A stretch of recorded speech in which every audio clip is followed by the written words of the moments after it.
Hello दोस्तों, आपका फिर से स्वागत है आपके अपने चैनल इश्क की गहराइयों में। मेरी शादी को अभी कुछ ही दिन बीते थे कि अचानक मेरे पति को ज़रूरी काम से शहर से बाहर जाना पड़ा। उस रात अकेली होने की वजह से मुझे बेचैनी लग रही थी और नींद भी नहीं आ रही थी, इसलिए मैं उठकर अकेली ही बालकनी में टहलने लगी। मेरी जेठानी का कमरा भी मेरे कमरे से कुछ कदम की दूरी पर ही था, इसलिए मैं टहलते हुए उनके कमरे तक चली गई। तभी मुझे अपनी जेठानी के कमरे से कुछ अजीब सी आवाज़ें आती सुनाई दी। मुझे हैरानी हुई क्योंकि मेरे जेठ जी भी मेरे पति के साथ शहर से बाहर गए हुए थे, इस वक्त घर पर नहीं थे। लेकिन ऐसा लग रहा था जैसे जेठानी जी के साथ कमरे में कोई और ही था। पहले मुझे ऐसा लगा कि हो सकता है मेरी सास उनके कमरे में आकर लेट गई हो। यह सोचकर कि आज रात जेठानी जी अपने कमरे में अकेली हैं। लेकिन जैसी आवाज़ें आ रही थी उससे मुझे किसी और ही बात का अंदेशा हो रहा था और उनके कमरे से किसी आदमी की आवाज़ आ रही थी। मुझसे रहा ना गया और उत्सुकतावश मैंने चुपचाप से उनके कमरे का दरवाज़ा धीरे से खोलने की कोशिश की तो देखा कि दरवाज़ा पहले से ही खुला था। अंदर से कुंडी भी नहीं लगी हुई थी। मैंने थोड़ा धीरे से दरवाज़ा खोला और उसके बाद मैंने सामने जो नज़ारा देखा उसे देखकर तो मेरे पैरों तले ज़मीन ही खिसक गई। मैंने जैसे तैसे खुद को संभाला और भागती हुई सीधा अपने कमरे में आ गई और अपने कमरे को अंदर से बंद करके मैंने कुंडी लगा ली। मेरी सांसें बहुत तेज़ तेज़ चलने लगी थी। मैं तुरंत ही आकर बिस्तर पर बैठ गई। अब तो मुझे और भी तेज प्यास लगने लगी थी।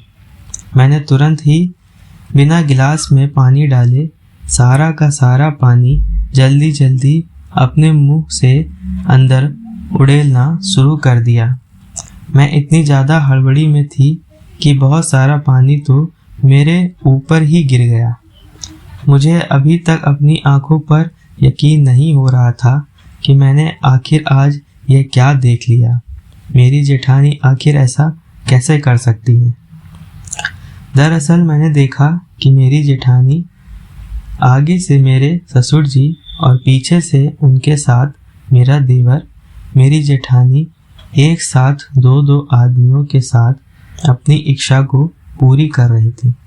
जेठानी तो मेरी जो कर रही थी वह था ही, मेरा देवर और मेरे ससुर भी उनका साथ पूरी तरह से लगे हुए थे।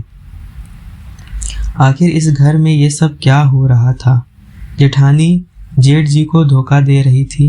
न सिर्फ जेठ जी की पत्नी उनके पीठ पीछे ये सब कर रही थी, बल्कि उनके सगे पिता और सगा छोटा भाई भी उनकी गैर मौजूदगी में उनकी पत्नी के साथ यह सब कर रहे थे। अभी मेरी शादी को दिन ही कितने हुए और मैंने ये सब घर में क्या देख लिया। मेरे पति भी इस वक्त मेरे साथ नहीं हैं। अब मुझे कुछ समझ में नहीं आ रहा था कि आखिर मैं किसी से क्या कहूँ। मेरी सास, वह तो अपनी बीमारी के कारण अपने कमरे से ज़्यादा निकलती ही नहीं थी और मेरी देवरानी अपने कमरे में आराम से सो रही है। उसे इस बात की खबर ही नहीं कि उसका पति उसकी पीठ पीछे ये सब क्या कर रहा था। मेरी आंखों के सामने कुछ महीने पहले का पूरा मंजर दोबारा तैरने लगा, जब ये लोग कोई रिश्तेदार के जरिए मेरे घर वालों से मिले थे और वहाँ पर मेरे ससुर जी को मैं बहुत ज़्यादा पसंद आई थी। और फिर उसके कुछ ही दिनों बाद मेरे पापा को मेरे पति वरुण के बारे में पता चला, क्योंकि पापा पहले ही वरुण के परिवार वालों से मिल चुके थे और उन्हें सभी लोग अच्छे लगे। इसलिए उन्होंने सोचा कि क्यों ना ये मेरे रिश्ते की बात इस घर में चलाएं। और फिर जल्द से ये लोग शादी के लिए तैयार भी हो गए। मेरे पति 3 भाई थे। उनके बड़े भाई अरुण, मेरे पति वरुण और छोटा भाई करण। इसके अलावा मेरे घर में मेरे जेठ जी की अरुण की पत्नी आरुषि थी और मेरे ससुर थे। इधर जब मेरी शादी वरुण के साथ पक्की हुई तो कुछ ही दिनों के बाद मेरे देवर करण की शादी भी पक्की हो गई थी। इसलिए मेरे ससुर ने हमारे सामने ये शर्त रखी कि मेरे पति वरुण और मेरे देवर की शादी एक ही दिन की जाए। दोनों विदाई एक साथ ही हुई थी और इस घर में हम दोनों ने एक साथ ही कदम रखा था। अभी हम दोनों की शादी को कुछ दिन ही बीते थे। मैं यही सोचने लगी कि मेरा देवर इतना बड़ा धोखेबाज होगा, ये तो मैं सोच भी नहीं सकती थी। मेरी देवरानी बहुत ही सीधी थी और अब तक तो मैं अपने जेठानी को भी बहुत ही सीधा मानती थी, क्योंकि इन कुछ ही दिन में मैंने ये देखा था कि मेरी जेठानी बहुत ही कम बोलती है और जैसे मेरे ससुर कहते हैं, वह चुपचाप सारा काम उनकी मर्जी के हिसाब से ही करती थी। लेकिन मुझे नहीं पता था कि उसके सीधे चेहरे के पीछे इतनी चालाक और मक्कार औरत होगी जो एक नंबर की धोखेबाज है। मेरी सास बीमार रहती है तो ये लोग उस बात का फ़ायदा उठा रहे हैं या फिर सास भी सब में शामिल है। मुझे अपने पति वरुण की याद सताने लगी। मैं सोचने लगी कि अगर वह यहाँ होते तो मैं अभी के अभी उनके भाई, पिता और भाभी तीनों के ही काले चेहरे का पर्दाफाश कर देती। लेकिन क्योंकि वे यहाँ नहीं हैं, अब मुझे इस बात का इंतज़ार करना पड़ेगा कि मैं उनके आने पर उन्हें सब कुछ बताऊं। लेकिन फिर दूसरे ही पल मुझे ये लगने लगा कि मेरे पास इस वक्त कोई भी सबूत नहीं है जिससे मैं ये बात अपने पति के सामने साबित कर सकूं, क्योंकि कोई भी बेटा अपने पिता और कोई भी भाई अपने भाई के लिए इस तरह की बात बर्दाश्त नहीं कर सकता। अभी मेरी शादी को ज़्यादा वक्त नहीं हुआ है और मैं तो अभी इस घर में और अपने पति पर विश्वास भी नहीं बना पाई हूँ, तो वह मेरी बात पर यकीन क्यों करेंगे? आखिर हमारे रिश्ते के दिन ही कितने हुए हैं, तो यह मेरी बात क्यों मानेंगे? वह तो अपने पिता और अपने भाई की बात पर ही विश्वास करेंगे। और अगर मेरे पति ने मेरी बात पर यकीन नहीं किया और मैं उन्हें कोई सबूत नहीं दे पाई, तो फिर मैं खुद ही बुरी तरह से अपनी ही बात में फंस जाऊंगी और अपने पैरों पे कुल्हाड़ी मार कर अपने शादीशुदा जीवन को बर्बाद कर लूँगी। मेरी जेठानी, ससुर और देवर तो यही चाहेंगे कि मेरा पति मुझे तुरंत ही तलाक दे दे, क्योंकि जब वह ये जान जाएंगे कि मुझे सारी सच्चाई पता चल चुकी है, तब तो वह यही चाहेंगे मैं जल्द से जल्द इस घर को छोड़कर चली जाऊं, ताकि वह अपने मज़े आगे भी जारी रखें। मैंने सोचा कि मुझे इस वक्त चुप रहना चाहिए, क्योंकि इसी में मेरी भलाई है। अगर मुझे इन सब को रोकना है तो पहले मुझे सबूत जुटाने होंगे, उसके बाद ही मुझे कोई कदम आगे बढ़ाना चाहिए। अगली सुबह जब मैं सोकर उठी तो मुझे अचानक से रात वाला पूरा वाक़या याद आ गया और मेरा शरीर बुरी तरह से सिहर उठा।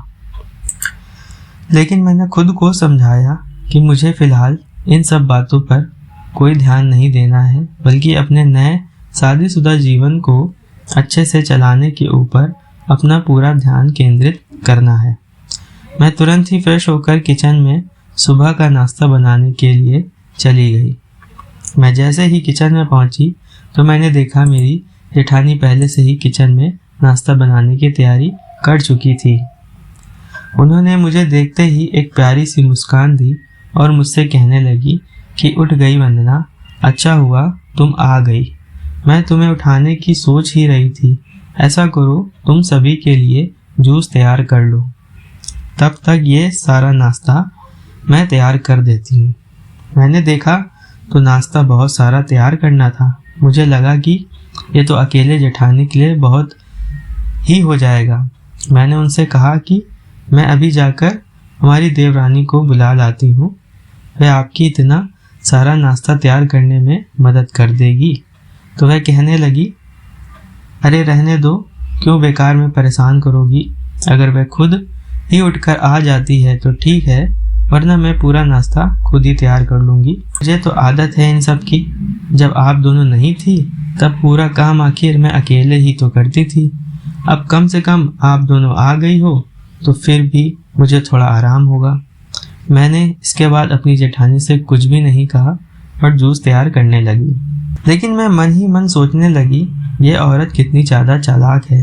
रात में इसका दूसरा ही तिरिया चरित्र होता है और सुबह तो ये एकदम अलग नजर आती है। बातों से तो ऐसा लगता है जैसे कि शहद टपक रहा हो, जबकि कोई नहीं जानता कि रात होते ही इसकी कौन सी दूसरी असलियत निकल कर आती है। मैंने सोचा कि लेकिन ये जो भी कर रही है उसमें सिर्फ मेरी जेठानी की ही गलती नहीं है। मेरे ससुर और देवर भी तो बराबर के इस पाप में भागीदार हैं। लेकिन एक तो बात है कि मेरी जेठानी मेरे और मेरी देवरानी के साथ बहुत अच्छे से पेश आती थी।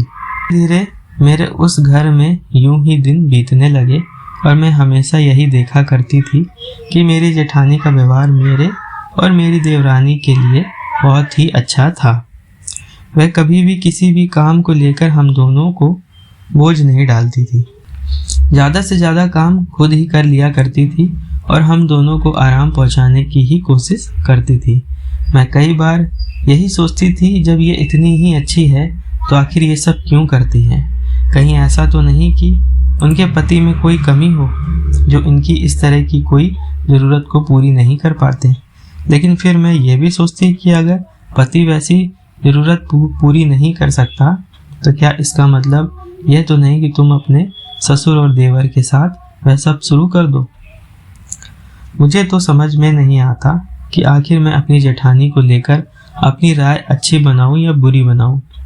लेकिन अब क्योंकि मैंने उन तीनों लोगों को एक साथ उस तरह से देख लिया था, तो अब जब भी मेरी जेठानी मेरे ससुर या देवर को नाश्ता या खाना देती तो मेरा पूरा ध्यान उनकी तरफ ही रहता। तो मैंने देखा कि मेरी जेठानी मेरे ससुर से अजीब तरह से डरती रहती थी और देवर से भी दूर रहने की कोशिश करती थी। अब तो जब से देवरानी आ गई थी तो उन्होंने साफ कह दिया था कि देवर का काम अब वह बिल्कुल भी नहीं करेंगी। अब देवर से जुड़ा हुआ सारा काम देवरानी ही करेगी। लेकिन ससुर जी को यह बहाना मिल जाता था कि तुम्हारी सास की तो तबीयत खराब रहती है, वह बिस्तर से ज़्यादा उठ नहीं पाती, इसलिए मेरा काम तो तुम्हें ही करना पड़ेगा। इस वजह से जेठानी को मन मार कर ससुर का काम करना पड़ता था। मैं देखती थी कि वह जब भी मेरे ससुर के लिए कोई भी काम करती तो उसके चेहरे पर मजबूरी झलका करती थी। इसलिए मुझे समझ में नहीं आता कि जब उनके चेहरे पर यह मजबूरी है, फिर वह मेरे ससुर के साथ वह सब क्यों करती। इधर मेरे पति लौट आए थे, लेकिन उन्हें कुछ भी बताने की मेरे अंदर हिम्मत नहीं होती थी, क्योंकि बार बार मेरे मन में यही बात आने लगी थी कि मेरे पास अभी अपनी बात को सिद्ध करने का कोई भी सबूत नहीं है, और अगर वरुण ने मुझ पर विश्वास नहीं किया तो फिर मेरा क्या होगा। अगर उन्होंने मुझे छोड़ दिया तो मेरे घर वाले भी मुझे ही दोष देंगे कि मुझे दूसरों के मामले में उलझने की क्या ज़रूरत थी। पता चला कि कहीं ऐसा हो मैं अपना गृहस्थ जीवन बर्बाद कर लूं और ये लोग आराम से जो अभी तक करते हैं वो करते रहें। मेरे पति और जेठ जी अक्सर ही अपने काम से शहर से बाहर जाते रहते थे, इसलिए कई बार मैं भी अकेली रहती थी। मेरी जेठानी भी इसी बात का फ़ायदा आराम से उठाती थी। थोड़े दिन के बाद जब एक रात मैं फिर से टहल रही थी और पानी लेने गई थी तो मुझे जेठानी के कमरे से उसी तरह की आवाज़ें आती सुनाई दे रही थी। उन आवाज़ों से मेरे अंदर गुस्से का ज्वालामुखी ही फूटने लगा।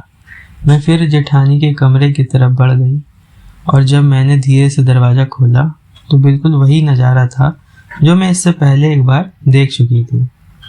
मुझसे बर्दाश्त नहीं हुआ और मैं दंदनाते हुए अपनी देवरानी के कमरे की तरफ जाने लगी। ताकि उसे उसके पति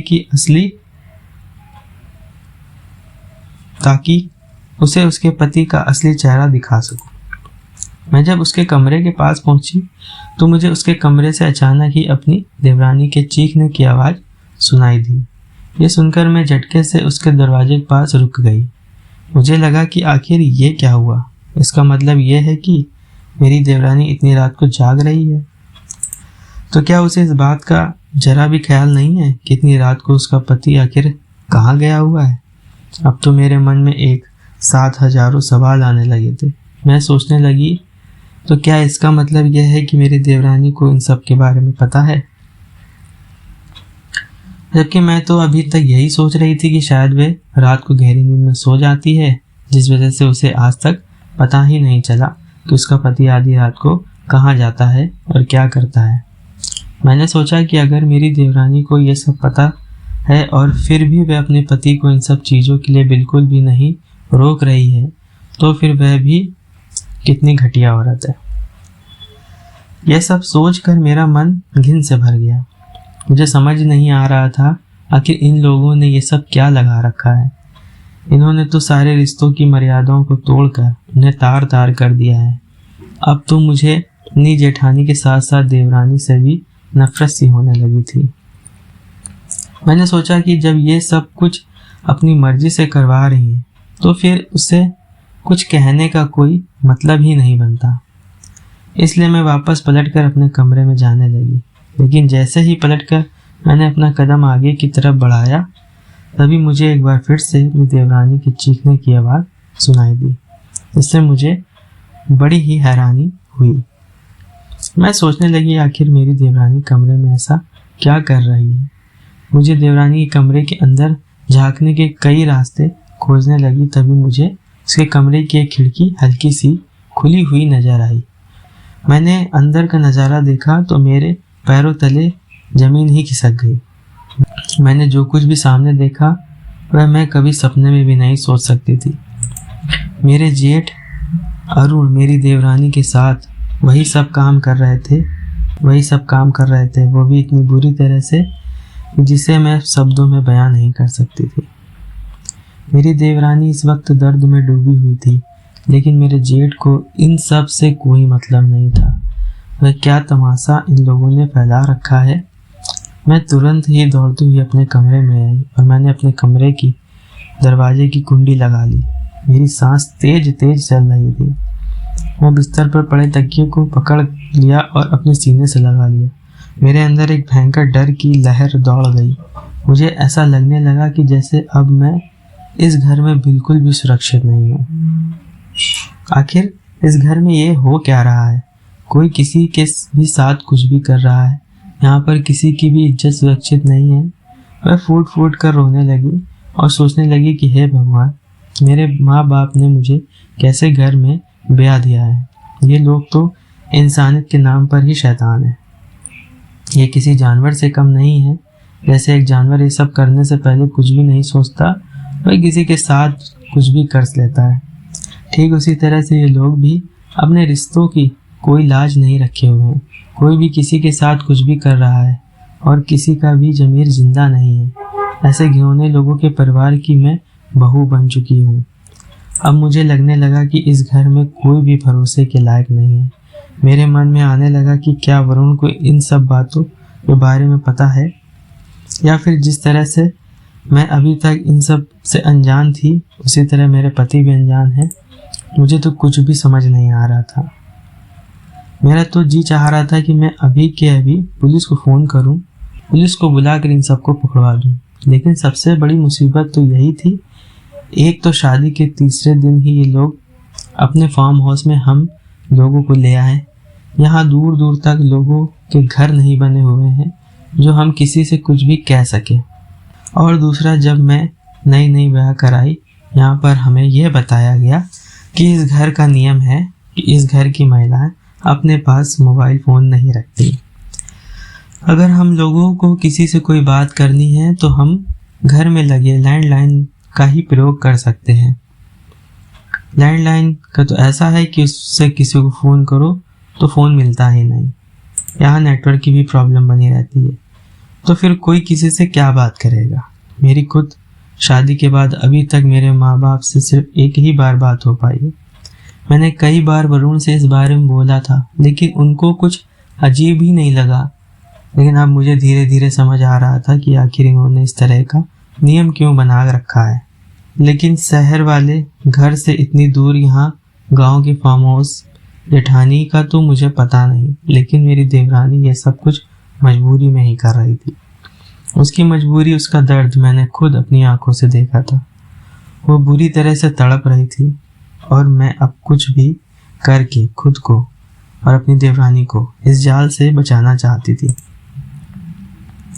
इन दोनों सर्दियां थी, लेकिन घबराहट के मारे मेरे माथे पर पसीना आ रहा था। मुझे अभी भी कोई रास्ता नहीं सूझ रहा था जिससे मैं खुद को और अपनी देवरानी को बचा सकूं। फिर मैंने सोचा कि ये सब तो अपनी गंदी हरकतों में बिजी हैं। मेरे पास यही मौका है जब मैं अपने घर पर फ़ोन करके सब कुछ बता दूं। मैं तुरंत ही अपने कमरे को अंदर से अच्छे से बंद कर लिया, क्योंकि अब इस घर में मुझे किसी पर भरोसा नहीं था। मुझे सिर्फ अपने पति का इंतज़ार था। मेरी आखिरी उम्मीद अब वही थे। पूरी रात मैंने बेचैनी में काटी। सुबह के करीब कहीं मेरी हल्की फुल्की आँख लगी, लेकिन फिर थोड़ी ही देर बाद मैं उठकर बैठ गई। सुबह जब मैं किचन में गई तो सब कुछ बड़ा ही नॉर्मल लग रहा था। ऐसा लग ही नहीं रहा था कि इस घर में इतना भयंकर खेल खेला जा रहा है। हर कोई अपने अपने काम में बिजी था। बस मेरी देवरानी ही मुझे नहीं दिख रही थी। मैंने उसके लिए नाश्ता एक प्लेट पे लगाया और उसके कमरे में लेकर चली गई। जब मैं उसके कमरे में पहुंची तो वह डरी सहमी सी अपनी बिस्तर पर बैठी हुई थी। उसके शरीर पर काफ़ी चोट के निशान दिख रहे थे। मैंने उससे पूछा कि ये क्या हुआ, तो वह बुरी तरह से घबरा गई और कहने लगी कि वो दरअसल कल मेरा पैर बाथरूम में फिसल गया था और मैं 2-3 जगह टकरा कर गिरी, इस वजह से मेरे शरीर में इस तरह की चोटें आ गई हैं। मैंने मन ही मन सोचा कि इसको ये लग रहा है कि जैसे मुझे कुछ भी नहीं पता, लेकिन ये नहीं जानती कि मैं वह सब कुछ अपनी आंखों से पहले ही देख चुकी हूँ। मुझसे रहा नहीं गया। मैंने तुरंत ही अपनी देवरानी से कहा कि तुम्हें मुझसे झूठ बोलने की कोई ज़रूरत नहीं है। मेरी यह बात सुनकर वह बड़ी बड़ी आंखें करके मेरी तरफ देखने लगी। मैंने कहा कि मुझे अच्छी तरह पता है कि कल रात तुम्हारे साथ क्या हुआ। कल जेठ जी तुम्हारे कमरे में आए थे ना। मेरे इतना कहते ही वह जैसे अंदर से रुआसी हो बैठी थी और इसीलिए वह तुरंत ही फूट पड़ी। उसकी आंखों से आंसुओं की धारा बहने लगी।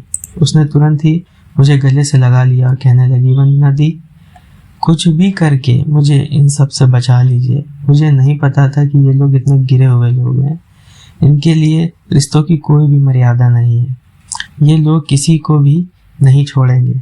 मैंने उसको थोड़ा शांत कराया और उसे भरोसा दिलाया कि तुम बिल्कुल भी फिक्र मत करो, मैं इन लोगों को छोड़ने वाली नहीं हूँ।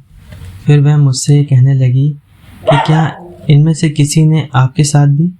तो मैंने कहा कि अगर मेरे साथ किसी ने भी कुछ गलत किया होता तो मैं अब तक इनकी जान ले लेती, लेकिन मेरे साथ अभी तक ऐसा कुछ भी नहीं हुआ है। शायद इसलिए क्योंकि मेरे पति इन सब में शामिल नहीं है। तुम्हारा पति इन सब में शामिल है और इसीलिए उसने तुम्हारे साथ ये सब करने की इजाज़त सेठ जी को दे दी।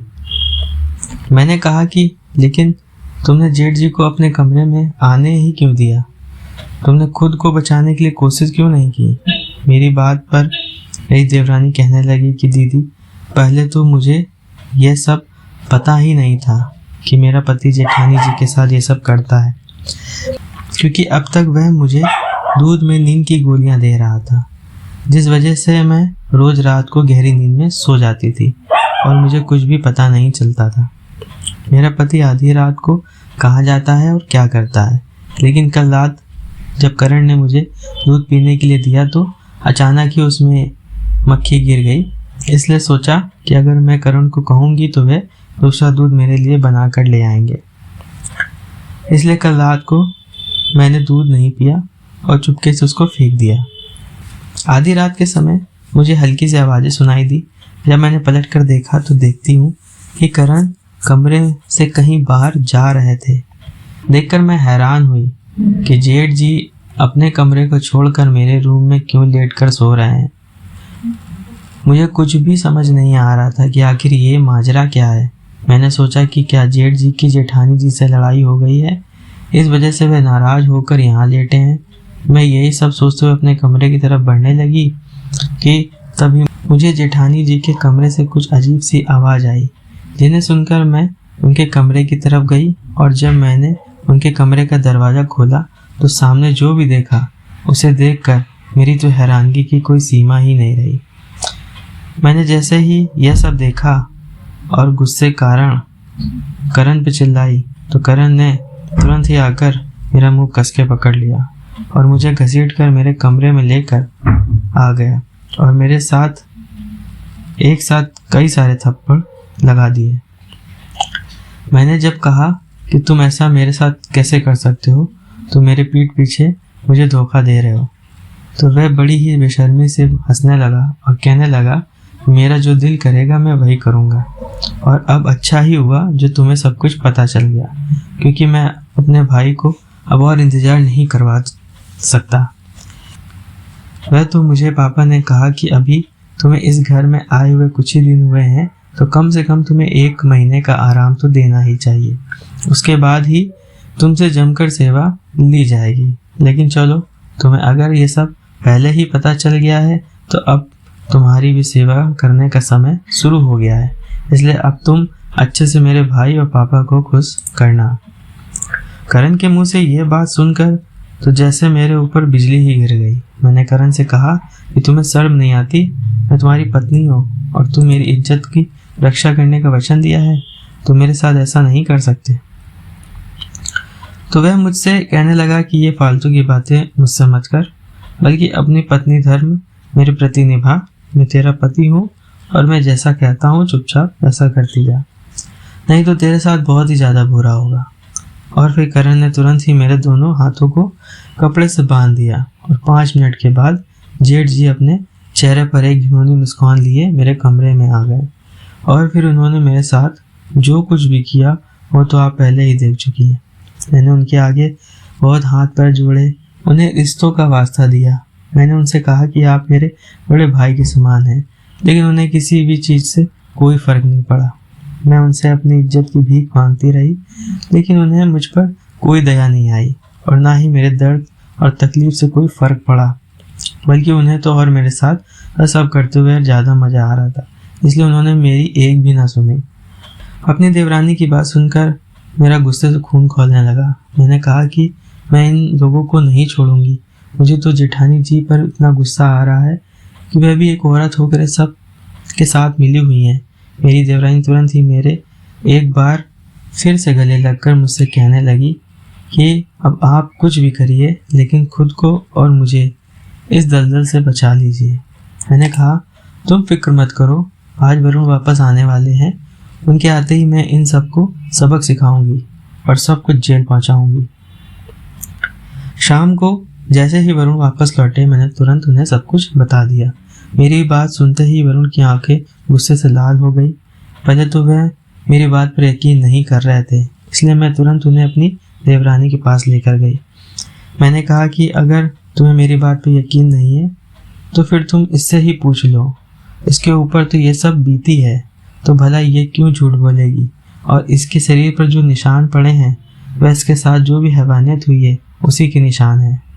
मेरी देवरानी ने भी रो रो कर वरुण को सब कुछ बता दिया, जिसे सुनकर वरुण के गुस्से का ज्वालामुखी फूट पड़ा। उसने तुरंत ही मेरी देवरानी से कहा कि तुम अभी मेरे साथ चलो, आज मैं इन सब लोगों में से किसी को भी नहीं छोड़ूंगा। अब वरुण ने मेरा भी हाथ पकड़ा और हम तीनों को तुरंत ही आंगन के पास ले गए। वरुण ने चिल्ला चिल्ला कर मेरे ससुर, जेठ और देवर को बाहर बुलाया। वरुण की इतनी तेज और भयंकर आवाज़ सुनकर तीनों ही बुरी तरह से घबराए, दौड़ते हुए आए और मेरे ससुर कहने लगे, वरुण क्या हो गया है, तुम पागलों की तरह क्यों चिल्ला रहे हो। वरुण ने कहा कि ये सब क्या हो रहा है इस घर में, आप लोग इतनी बड़ी गलती कैसे कर सकते हो। वरुण की बात सुनकर वह तीनों ही लोग असमंजस की उपस्थिति में हम लोगों को हैरानी से देखने लगे। वरुण ने कहा, वंदना ने तुम सबको इस तरह की हरकत करते हुए देख लिया है और उसने मुझे सब कुछ बता दिया है। ये सुनकर मेरे ससुर, देवर और जेठ हैरानी भरी नज़रों से मेरी तरफ देखने लगे। मैंने तुरंत ही कहा कि हाँ, आप लोगों की गिरी हुई हरकत मैं अपनी आंखों से देख चुकी हूँ और अब मैं और वरुण आप तीनों को छोड़ने वाले नहीं। अब आप तीनों को अपने बुरे कर्मों की सजा भुगतनी भी पड़ेगी। आपको जेल जाना ही होगा। मेरे देवर ने तुरंत ही वरुण के आगे हाथ जोड़े और कहने लगा कि भैया मुझे माफ़ कर दो, मुझे तो इन सब के बारे में पता ही नहीं था। वरुण ने तुरंत ही आगे बढ़कर करण के चेहरे पे एक जोरदार तमाचा मारा और कहा कि तुम लोगों से इतनी बड़ी गलती आखिर कैसे हुई? इस औरत ने सब कुछ देख लिया है और तुम लोगों को कुछ पता भी नहीं चला। अगर इतने समय के बीच में ये पुलिस को फ़ोन कर देती तो जानते हो कि हम सबका क्या अंजाम होता। वरुण के मुंह से ये बात सुनकर मेरी देवरानी और मेरे दोनों के ही सिर पर जैसे पहाड़ सा गिर पड़ा। मैंने तुरंत ही चिल्लाकर वरुण से कहा कि ये सब तुम क्या कह रहे हो? वरुण ने पलटकर मेरे गाल पर एक झन्नाटेदार थप्पड़ मारा और कहने लगा कि महिलाओं को सिर पर नहीं चढ़ाना चाहिए। वे पैर की जूती होती हैं, इसलिए पैरों की शोभा देती है। मेरी देवरानी ने तुरंत कहा, भैया ये आप क्या कह रहे हैं? वरुण ने उस पर भी चिल्लाया, तुम भी अपना मुंह बंद रखो वरना एक थप्पड़ भी तुम्हारे गाल पे भी लगेगा। उन्होंने तुरंत ही पलटकर करण से कहा कि तुम्हारी ये बीवी तुम्हारे कब्जे से बाहर हो चुकी है। इसने भी वंदना को सब कुछ बता दिया है। आखिर इसकी हिम्मत कैसे हुई? इन दोनों के बीच इतनी सारी बातें हो गई और तुम लोगों को कुछ पता ही नहीं चला। वरुण ने तुरंत ही एक बार फिर से मुझ पर हाथ उठाने के लिए अपना हाथ उठाया कि तभी मेरी जेठानी ने आकर मुझे पकड़कर पीछे कर दिया और वहाँ उनके आगे हाथ जोड़कर कहने लगी कि आप इन लोगों को माफ़ कर दो, ये दोनों नादान हैं। अभी इन दोनों को घर के नियम कानून नहीं पता है क्योंकि इनसे ये गलती हो गई है। आगे से ऐसा नहीं होगा, मैं दोनों को अच्छे से समझा दूंगी। मैं फटी फटी आंखों से ये सब देख रही थी और मुझे यकीन नहीं हो रहा था ये सब क्या हो रहा है। आखिर यहाँ कौन सही है और कौन गलत? और मेरा पति भी सबके साथ मिला हुआ है। मेरी जेठानी जिसको मैं आज तक गलत समझती थी वो आज हम दोनों के लिए हाथ जोड़कर माफ़ी मांग रही है। मेरी देवरानी तो रोई ही जा रही थी और मैं सदमे में थी। मेरी जेठानी ने कहा कि मैं भी शादी करके इस घर में आई थी तो बहुत सारे सपने देखे थे, फिर हैवानों के सामने मेरे सब सपने टूट गए। मैंने विरोध भी किया लेकिन जितना विरोध करती उतनी हैवानियत झेलनी पड़ती थी। मेरा तो इस दुनिया में कोई ही नहीं है, इसलिए मैं इस घर को छोड़कर कहीं जा भी नहीं सकती थी। मैंने सभी शिकायतें अपनी सास से भी कहा और वो मेरा साथ भी देना चाहती थी, लेकिन इन लोगों ने उनको दवाई में कुछ मिला के पिलाना शुरू कर दिया जिससे वो बिस्तर से उठ भी नहीं पाती। इतने में मेरा पति जोर जोर से चिल्लाने लगा कि अब इन तीनों को हम नहीं छोड़ेंगे और इतना कह के वह सभी हम तीनों पे जैसे टूट पड़े। हम तीनों ने पहले तो बहुत विरोध किया, फिर सभी की हिम्मत एक एक करके टूटने लगी। मैं और हम तीनों चीखती रही, लेकिन वहाँ कोई नहीं था जो हमारी मदद करता। मेरे ससुर ने मेरी साड़ी उतारनी शुरू कर दी थी। मैंने भी डर से अपनी आंखें बंद कर ली और ऊपर वाले को याद करने लगी क्योंकि इसके अलावा और कोई रास्ता नहीं बचा था। जैसे ही उन लोगों ने मुझे बिस्तर पर लिटाया और अपनी हैवानियत दिखाना शुरू ही किया था कि अचानक घर का मुख्य द्वार एक जोरदार आवाज़ के साथ टूट गया और पुलिस अंदर आ गई। पुलिस को देखकर हम तीनों की जान में जान आई और हमने अपने कपड़े वापस से पहन लिए। पुलिस ने अंदर आते ही उन चारों को गिरफ्तार करके जीप में भर लिया। हमने अपनी दुख भरी आप बीती पुलिस को सुना दी तो इंस्पेक्टर ने बोला, आपको अपनी सास का एहसान मानना चाहिए जो उन्हें पुलिस को सही समय पर फ़ोन करके बता दिया और हम लोग यहाँ आ गए। हम तीनों भाग के अपनी सास के कदमों में गिर गई और रोने लगी। मेरी सास ने कहा कि तुम तीनों का दर्द आज मुझसे देखा नहीं गया और मैंने बहुत हिम्मत के साथ पुलिस को बुला लिया। फिर उन चारों को जेल हो गई और हम तीनों को उन राक्षसों से मुक्ति मिल गई। दोस्तों, अगर ये कहानी आपको पसंद आई हो तो इस तरह की और भी कहानियाँ सुनने के लिए हमारे साथ जुड़े रहें। कृपया इस वीडियो को लाइक करके चैनल इश्क की गहराइयों को सब्सक्राइब जरूर कर लें, क्योंकि आपका सहयोग हमें इस तरह की मज़ेदार और रोचक कहानियाँ लिखने की प्रेरणा देता है। धन्यवाद।